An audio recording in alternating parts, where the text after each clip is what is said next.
аймактарды кыдырып келдик. Bir маселе болуп атат. Мына Улукбек Зулпукарович дагы өткөн жумада ошол маселени көтөрдү. Ушул айылдарда, жанагы кичи айылдарда дагы жолдорду кеңейтүүдө үйлөрдүн короо жайларын жылдыруу боюнча мындай бир масштабтуу компания ишин болуп атат да, ушуну этият кылыш керек аткаруу бийлиги. Элди мындай жөн жаткан, тынч тирлигин кылып аткан элди мындай козутуп коюп атат да, эми чындап эле баягы олуттуу ор коюп чыгып кеткен, жолго салып алган курулуштарды эл өзү деле түшүнүп, бузуп, иретке келтирүүгө макул. Бирок кээ бир жерлерде мындай аша чабып кеткен жерлер болуп атат. Ушуну этият кылыш керек, элди мындай көп козутпай. Бул бир. Экинчиси, мына аймактарда бардык жерде айтып атат.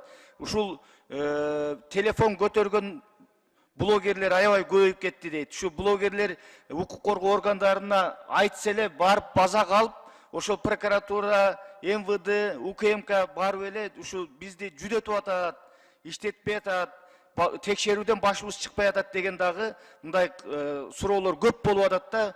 Ошон үчүн укук коргоо органдары сиздер да ошол текшергенде мындай этият кылсаңыздар, себеби дегенде ишкерлер көп керек болсо мамлекеттик органдар дагы мындай бир топ тоскоолдуктарга кабылып атат да. Эми албетте блогерлер бүт бардыгын анализдеп, туура, так айтса анда бир жөн. Бирок кээ бирлер жөн эле ички бир таарынычтан же бир көрө албастыктан же өчөшкөндөн эле айтып койсо, ошого мындай барып жабыла текшерүүлөр болуп атты да, ушул жагын дагы этият кылсаңыздар.